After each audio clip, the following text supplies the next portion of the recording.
সঠিকভাবে মাইনা পাচ্ছে না। আমাদের মাসের মাইনা কোনো সময় 5 তারিখে আগে হতো, এখন বর্তমানে কালকে আমাদের মাইনা হচ্ছে, কালকে 22 তারিখ হয়ে গেছে, তাও আমাদের অর্ধেক মাইনা দেওয়া হয়েছে। কিন্তু এটা কেন? আমাদের আগে অস্থায়ী কর্মচারী 2000-এর মধ্যে ছিল, কিন্তু বিগত দিনে ওনাদের অনেকের 60 বছর হয়ে যাওয়ার পরে তাদের রিটায়ারমেন্ট হয়েছে। রিটায়ারমেন্ট হয়ে বর্তমানে এখন অস্থায়ী কর্মচারীর সংখ্যা ওই 1400 থেকে 1500 হবে। না না, প্রতি মাসে আমাদের মাইনা হয় না। আগে 5 থেকে 6 তারিখের মধ্যে আমাদের মাইনা হতো, এখন সেই মাইনা হতে হতে 20 তারিখ, 22 তারিখ, 25 তারিখ, কোনো নির্দিষ্ট কোনো সময়সীমাই আমাদের নেই। তাও আবার 2 বারে মাইনা দেওয়া হচ্ছে আমাদের।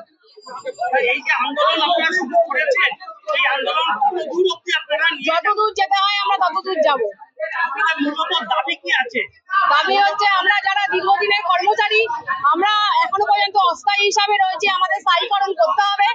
আমাদের নির্দিষ্ট সময় 5 থেকে 6 তারিখের মধ্যে আমাদের মাইনা দিতে হবে এবং লেবারদের সুরক্ষা দিতে হবে, মহিলাদের নারী সুরক্ষা দিতে হবে অফিসের মধ্যে। এইগুলো হচ্ছে আমাদের মূলত দাবি।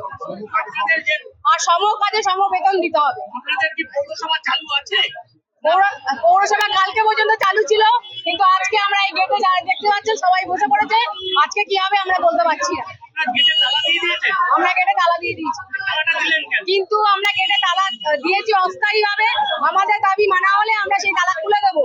তার মধ্যে আমাদের জল দপ্তর, আমাদের জনস্বাস্থ্য বিভাগ যেগুলো নাগরিক পরিষেবা দেয়, আমরা সেগুলোকে জরুরি পরিষেবাগুলো আমরা এর আওতায় বাড়িতে রেখেছি।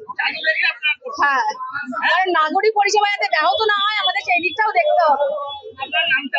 আমার নাম গৌরী পাল। আমার নাম গৌরী পাল। আমি নারী সমাজ কল্যাণ দপ্তরের কর্মী। আমি পূর্বে ইপিএফ দপ্তরে ছিলাম, সেখান থেকে আমাকে ট্রান্সফার করা হয়েছে। আমি এখন বর্তমানে নারী সমাজ কল্যাণ দপ্তরের কর্মী। আজকে আমরা এত বছর ধরে কাজ করছি, বিগত 15 বছর ধরে আমরা ঠিকঠাক মাইনা পাচ্ছি না। মাইনা বৃদ্ধি নেই, মাইনা দিচ্ছে ছিঁড়ে ছিঁড়ে, কোনো মাসে 12 তারিখে হাফ, কোনো মাসে 28 তারিখে হাফ। এইভাবে দীর্ঘদিন চলার পরে আমাদের দেওয়ালে পিঠ থেকে গেছে।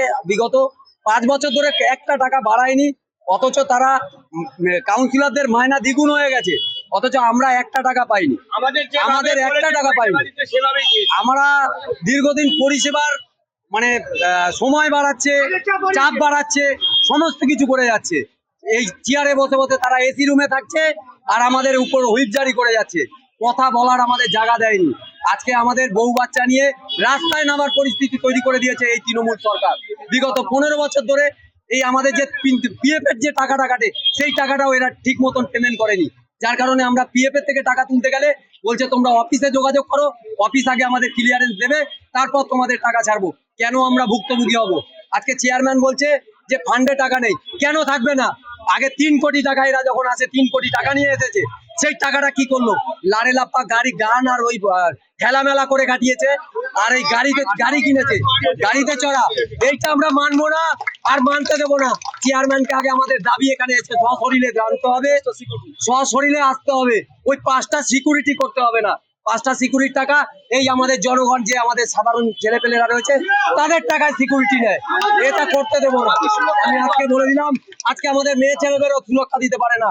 হ্যাঁ, এই সুরক্ষা দিতে যাওয়ার জন্য কি ওকে 5টা সিকিউরিটি নিয়ে ঘুরতে হবে? মা বোনেরা ঘুরতে পারে না ঠিক মতন, ওই গুন্ডা বাহিনী, বাইক বাহিনী নিয়ে দাপিয়ে বেড়াবে? আমরা সেটা করতে দেবো না। সশরীরে তাকে আসতে হবে, প্লাস হচ্ছে আমাদের দাবি মানতে হবে। আর যদি না মানে এই আন্দোলন চলবে, আর তাকে এখানে ঢুকতে দেওয়া হবে না। তালা সব গেটে মারা আছে, অনির্দিষ্টকালের জন্য।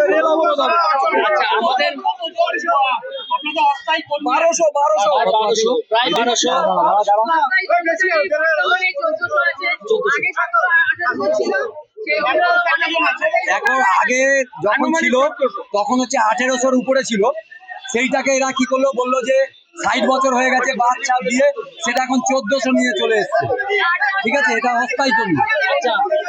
আচ্ছা, আমাদের আরো যে আন্দোলন করছে,